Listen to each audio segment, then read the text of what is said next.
A doença respiratória, ela tem muita ligação realmente com o coração. E uma das queixas, diria até, acho que a segunda maior queixa do quem chega no consultório é realmente a falta de ar, tá? E aí é o seguinte, quando você fala de falta de ar, a gente tem que investigar várias situações, porque não adianta eu me especificar só no coração, ver que não é do coração e liberar um paciente que é poliqueixoso, às vezes está com cansado, com falta de ar, a gente tem que resolver o problema. Então, assim, quando tem falta de ar, pode ser doença do coração, sim, pode ser um coração grande, né? Uma insuficiência cardíaca, que nós já temos um tema aqui falando sobre isso. Pode ser doença coronariana, da falta de ar, às vezes não tem dor no peito e tem falta de ar. E as doenças respiratórias, né? Quando a gente fala de doenças respiratórias, as mais comuns assim, que é a asma e o enfisema. E aí a gente vai falar um pouquinho sobre essas duas situações, o asma e enfisema, Juarez. No caso da asma, é um processo inflamatório do pulmão, então ela tem a ver também com a origem genética também, é 15%, né? Mas tem com o quadro inflamatório do corpo da gente. Então inflama os brônquios, né? Então os brônquios, onde passa o oxigênio que você respira, né? Pelo nariz, né? Vai pelas traqueias e os brônquios, pela laringe, traqueias e brônquios, a gente tem um processo inflamatório onde você tem uma hipersecreção e você tem uma contratilidade da musculatura dos brônquios. E isso restringe o ar entrar dentro do pulmão e dá essa sensação de falta de ar. E por que isso acontece, falando da asma? Acontece por processo inflamatório. Então, assim, tem pessoas que têm alergia mesmo, né? Alergia a gato, ácaro, fumaça, né? Sem falar de quem fuma, né? Quem fuma vai ter um dos dois, ou é asma ou vai ter o enfisema mesmo. Depois eu vou explicar.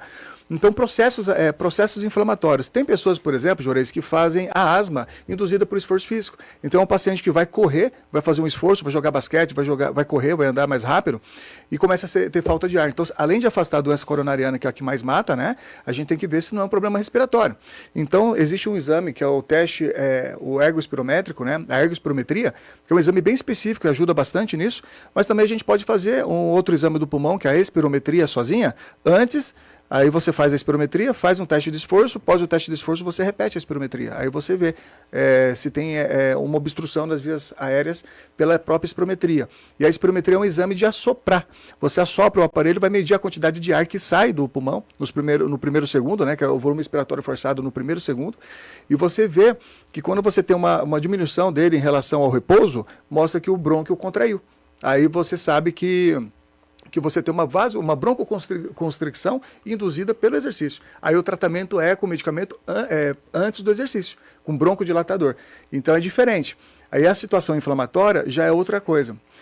Por isso que a gente tem que sempre correlacionar com doença coronariana e afastar, porque é um diagnóstico, assim, às vezes difícil de fazer, né, essa broncoconstricção.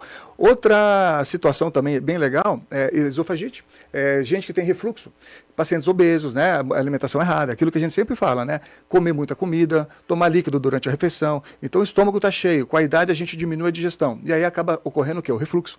Então imagina, o ideal é que nós não tomemos água nem 1 hora antes, nem 2 horas depois da refeição. Então tem pessoas que tomam bastante líquido durante a refeição, come às vezes uma comida pesada, né, de difícil digestão, com aquele líquido diluindo todo o estômago, faz refluxo. E o refluxo vai estimular a broncoconstricção e dar uma asma induzida pela próprio refluxo, tá? Então essas são as situações. E por que a gente fala das duas? Eu vou falar agora do enfisema, depois eu vou falar do tratamento, porque os tratamentos são diferentes. Então se a gente não tem um diagnóstico preciso, como eu sempre falo aqui, a gente tem que ter um diagnóstico preciso, individualizar cada paciente para fazer o melhor tratamento para ele. Então às vezes no início, gasta-se um pouquinho com alguns exames, mas você chega no diagnóstico e não fica perdendo dinheiro com remédios às vezes desnecessários, né? Ou chutando, né? Isso aí é asma, então eu vou passar esse remédio. Isso aqui é enfisema, porque fuma, às vezes não é enfisema, né? Então a gente tem que ver tudo isso. O enfisema já é diferente. O enfisema é causado por algumas exposições. A mais comum é o tabaco, né? Então você tem, na verdade, uma destruição dos bronquíolos, onde troca a oxigenação do pulmão. Então você tem uma destruição disso pelo excesso do fumo, que gera um quadro inflamatório, oxidativo no pulmão. Isso vai gerar um pulmão mais enrijecido, ele fica duro, ele fica difícil de expandir. Ele aprisiona um pouquinho de ar na hora que você solta o oxigênio do pulmão, ele vai aprisionando. Então o paciente que tem enfisema, além da falta de ar, ele também tem aquela sensação que não esvaziou todo o tórax, ele fica com o tórax hiperinsuflado. No raio-x de tórax mostra isso, essa hiperinsuflação. Não faz diagnóstico no raio-x de enfisema, tá? Mas ele dá sinais que tem sugestivos que a pessoa possa ter enfisema, e a gente vai investigar melhor. Então, fica aquele ar aprisionado, e os tratamentos são completamente diferentes. Então, assim, ó, exposição. Por exemplo, na nossa região, é uma região agrícola, né? Então, por exemplo, muita gente costuma usar fogão a lenha. Então, aquela exposição à fumaça do fogão a lenha também leva a enfisema. Quem convive com paciente fumante, também tem a exposição da fumaça do cigarro, pode evoluir com enfisema. Quem trabalha em setores de carvão, por exemplo, também está exposto à fumaça. Então, assim, tem algumas exposições também, com alguns minerais também fazem isso, que é mais raro. E tem uma doença genética, que é 5%, que é falta de uma enzima lá, que também leva a... Mas é 5%, é baixo. Mas é mais comum, tirando o tabaco é 90%. E essa doença genética a gente pode rastrear também para ver se o enfisema foi ocasionado por ela. E aí, esses pacientes vão ter falta de ar nas caminhadas e às vezes falta de ar em repouso, por causa dessa obstrução nas vias aéreas, né? No caso, uma é por inflamação, né? E a outra, no caso, foi por exposição, como eu expliquei aqui. Então, tem falta de ar, fica aquela sensação de cansaço, né? Quando vai fazer caminhada, tem um cansaço. Alguns pacientes têm as exacerbações, tanto da asma como do enfisema. E são tratamentos diferentes que eu já vou explicar melhor. Mas o que são essas exacerbações? São períodos durante o ano, tá? Que a pessoa começa a ter uma hipersecreção do pulmão. Aí ela começa a ter muita tosse, essas tosses se tornam crônicas, geralmente dura mais do que 14 dias, 2 semanas. E alguns pacientes, esse quadro de exacerbação produz muito muco, e a falta de ar é tão intensa que eles têm que internar. Aí é onde complica, onde eu ia falar para vocês das complicações das exacerbações. O certo é você fazer o diagnóstico e tratar para que não tenha essas exacerbações. Por quê? Eu já falei várias vezes que tudo que inflama, tudo que oxida, tudo que deixa a gente aumentar a inflamação, aumenta o risco do infarto. Então, esses pacientes que têm exacerbações, pelo menos uma por ano, tem gente que tem até muito mais pela falta do tratamento correto, esses pacientes eles têm um risco maior de infarto. Por exemplo, nos primeiros 5 dias tem quase 3 vezes maior a chance de infartar em 3 dias. Se ele já tiver uma doença coronariana pela própria inflamação, rompe uma plaquinha de aterosclerose, de calcificação da artéria do coração e faz um infarto. Tá? Esses pacientes têm um risco 10 vezes maior de diminuir, vai diminuindo a função pulmonar. Então tem um risco de 10 vezes maior de reinternar no primeiro mês. E a mortalidade desses pacientes também, Juarez, ela vai aumentando nos próximos 5 anos. Chega a ter um risco de mortalidade de 55%. As exacerbações com hospitalização. Né? Então é muito importante o diagnóstico preciso para que a gente possa fazer um tratamento que não ocorra essas exacerbações desses pacientes. Então fica um pouquinho confuso, né? Mas assim, ó, a gente vai depois responder algumas dúvidas, então vamos entender. Como eu falei, a parte da asma é um processo inflamatório. Então, assim, o tratamento começa, depois que você faz a espirometria, você faz o diagnóstico, o tratamento ele começa, primeira coisa, mudança do estilo de vida, né? Como eu falei, paciente obeso, tem refluxo, tem que perder peso, tem que afastar a apneia do sono, para tratar a apneia do sono, o refluxo, perder o peso.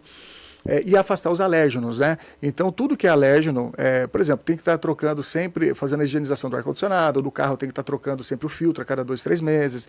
São coisas assim básicas, né? Cachorro, pelo de gato, ácaro, tem que evitar essas coisas. Bom, dito isso, a gente começa com o tratamento com um broncodilatador, que são os broncodilatadores de longa duração, e um corticoide. Nesse caso, tem que tomar um corticoide inalatório, que é um anti-inflamatório do pulmão, para evitar esses períodos de exacerbações. E aí você, muitas vezes, fazendo tudo isso, você só com essa medicação, que seria aquela bombinha que a gente faz, que seria um broncodilatador e o corticoide, você resolve o problema. Alguns pacientes, Juarez, não respondem direito a esse tratamento sozinho. Aí, às vezes, a gente tem que acrescentar um anticolinérgico, que é um outro broncodilatador. A gente acrescenta esse anticolinérgico, né, o tiotrópio, que chama. É uma outra bombinha que faz 2 jatinhos inalatórios uma vez por dia. Faz uma dose única. Né? São 2 doses, mas uma vez ao dia só. E aí, melhora. Aí teria a terceira opção, que é o Montelukast, que o Montelukast, ele é um anti-inflamatório do pulmão, ele é antileucotrieno, então ele vai desinflamar o pulmão também. Seria a terceira, nós usamos a primeira, a segunda e a terceira opção. E em pacientes refratários, que são pacientes mais graves, a gente encaminha para o especialista, porque aí tem os anticorpos monoclonais. E o SUS, ele dá alguns, tá? Os anticorpos monoclonais são injeções que a gente faz, né, que ajudam no sistema imunológico. Mas eu sempre falo que a qualidade de vida, repor vitamina D, tudo isso aí melhora a imunidade. A vitamina D em doses apropriadas, né, pelo menos 60 no exame de sangue, você modula o sistema imunológico para não exacerbar do pulmão. Então a gente faz um tratamento multidisciplinar. Então tem que fazer algumas vitaminas sim, nesse caso a vitamina D é excelente para modular o sistema imunológico. Então, aí tem os anticorpos monoclonais que são bem mais caros, que a gente consegue pelo governo. Então, isso é fase final, né? Fase mais avançada. Então, muda o tratamento, você vê como é que é. O enfisema é diferente. Ele já não tem ele tem um pulmão enrijecido, né? Outra coisinha, na asma, para ir para esses anticorpos monoclonais, a gente faz o exame de sangue, ver a quantidade de eosinófilos que tem, acima de 300, e aí associar também com a imunoglobulina IgE, que marca padrão inflamatório. Nessas situações, você tem o anticorpo monoclonal específico para cada um. Tem paciente que tem eosinófilos alto, é um tipo de tratamento. Outro paciente, o eosinófilo está baixo, mas tem a IgE alta. Aí já é outro, então só para vocês saberem. Mas aí o especialista vai saber explicar isso direitinho e vai direcionar para o melhor tratamento. Quando a gente fala do enfisema, também tem que parar de fumar, né? A gente tem que lembrar que o enfisema houve uma destruição do pulmão, tá? Se você continuar sendo exposto à substância que ocasionou isso, seja o tabaco ou outra situação, às vezes até ocupacional, dependendo do trabalho, como eu disse, né? Que mexe com carvão, né? Madeireira, às vezes, aqueles pós, né? Da própria madeireira, às vezes a pessoa tem que mudar de função, não dá para trabalhar assim. E aí, se continuar exposto, a lesão vai piorando, chega uma hora que vai para oxigênio e não tem mais cura, aí vai viver dependente de oxigênio. Eu tenho certeza que alguns ouvintes já viram, né? Pacientes andando aí, tipo de cadeira de rodas com oxigênio do lado, né? Então, o que a gente não quer, como a gente não quer infartar, a gente sempre fala da prevenção, a gente não quer também ficar dependente do oxigênio, né? Porque muda a qualidade de vida. Esses pacientes têm a qualidade de vida muito ruim, mesmo os que ficam exacerbando. A qualidade de vida nos próximos 3 meses depois de uma internação é muito ruim, tá? Aí, falando do enfisema, aí o tratamento já não vai com corticoide de cara como a asma. Então, a gente usa o broncodilatador, né? De longa duração, né? Um agonista beta, né? Beta-adrenérgico, e aí a gente usa associado esse anticolinérgico, que é outro broncodilatador, para tentar melhorar esse fluxo de ar para entrar no pulmão. E tem vários, né? Geralmente a gente usa o meclidínio, que é um medicamento, e o glicopirrônio, que é um outro medicamento, é só a título de curiosidade. E aí a gente faz o tratamento duplo, né? O corticoide não entra. Alguns pacientes, eles com os exames alterados, que são pacientes que têm um padrão também inflamatório. Tem alguns pacientes também que têm um pouquinho de asma, o próprio enfisema, e tem um pouco de broncoconstricção, o padrão inflamatório. E aí a gente faz o exame de sangue também. A gente se baseia pelos eosinófilos também e pela clínica. Então, por exemplo, o paciente está exacerbando, está usando o remédio direitinho, parou de fumar, né? E mesmo assim ele continua, Juarez e caros ouvintes, com quadro de falta de ar, com essa hipersecreção, acorda de madrugada tossindo, né? Tem muita secreção no pulmão, e são aquelas secreções brancas, né? Não é aquela secreção de pneumonia, que é amarela, esverdeada, é diferente. Aí nesses casos a gente vai avaliar. Se estiver exacerbando muito, a gente já entra com o corticoide. Mas a certeza que a gente tem é quando os eosinófilos dele estão aumentados, acima de 300. Isso a gente vê no hemograma comum, que é o exame de sangue comum. Quando os eosinófilos estão aumentados no exame de sangue, aí a gente já tem que entrar com o corticoide, porque estabiliza, e esses pacientes eles internam menos. Então a gente faz uma terapia tripla. Já é 2 broncodilatador com um corticoide anti-inflamatório, um corticoide para o pulmão. E alguns pacientes não têm esse perfil de eosinófilos aumentado, então o corticoide já não vai adiantar. Por isso que tem que entender toda a fisiologia da doença, a fisiopatologia, para fazer o tratamento certinho. Então, quando eles não respondem, aí a gente tem mais 2 medicamentos, que é um pouco mais caro, que a gente passa para os pacientes, que é o Roflumilax, que é outro anti-inflamatório do pulmão, né? Chama Roflumilax, e às vezes tem que entrar com azitromicina, que é um antibiótico, mas ela tem um efeito também de diminuir as exacerbações. A gente usa 3 vezes a semana, faz uso contínuo de azitromicina 3 vezes por semana. E a gente não pode esquecer também, falando de suplementos, temos o aminoácido que é o N-acetilcisteína. Esse dá para usar desde o início. O N-acetilcisteína é um antioxidante muito potente, atua no fígado, né? Ajuda na formação da glutationa, que é um dos antioxidantes mais importantes que a gente tem. E ele é um mucolítico, e ele é natural. Então você pode usar 600 miligramas 2 vezes ao dia, vai ajudar a não ter exacerbações, vai ajudar também na secreção do muco, na diminuição desse muco, né? Além de ter o efeito anti-inflamatório, antioxidante, né? Que ajuda muito. Então esse é o tratamento das duas, e vocês perceberam que é diferente, né? A asma é de um jeito, o enfisema é de outro jeito. Agora, é muito importante que a gente se afaste do que causou o problema. Né? O complicado é você souber o que é o problema e continuar, né? E continuar, porque eu sei que não é fácil parar de fumar, mas assim, a gente tem que pensar sempre do lado positivo. Do lado positivo. Poxa, descobriu que já está ruim, já foi a época de continuar fumando, agora você tem que pegar e tentar e diminuir devagar e parar. Eu até fiquei interessado também que você comentou, doutor Júlio, de que às vezes a pessoa que não é fumante, mas convive, né, com o fumante, pode desenvolver, né, e às vezes, mas eu não fumo, né, mas A Nossa, pessoa velho. não fuma propriamente ali o ato, né, de fumar, né? Sim. Mas a fumaça E, ó- ingere, né? e olha que uma coisa chata, assim, tipo, os jovens aí, espero que alguém esteja, se não estiver escutando aí, vocês pegam o programa de hoje e envia pros jovens aí. Manda no Eu- grupo da Manda no família. grupo. Eu acabei de explicar quem trabalha no carvão, né? Você vê, ó, o pessoal usando narguile. Né? Tipo, narguilé você põe carvão ali e respira aquele produto tóxico sem saber do que tem daqueles líquidos, né? Cigarro eletrônico. Gente, as empresas estão gastando muito em estudo de novos medicamentos, porque assim, a estimativa de você ter enfisema e doenças pulmonares a longo prazo é alta, justamente por causa do cigarro eletrônico, narguilé, né? Porque assim, graças a Deus, hoje em dia o pessoal já diminuiu muito. É muito difícil você ver alguém que fuma, né? Antigamente você via muita gente, muito fumante, né? E com as políticas do governo de você não poder fumar em lugar público e tudo mais, diminuiu, né? Acabou diminuindo bastante e ajudou.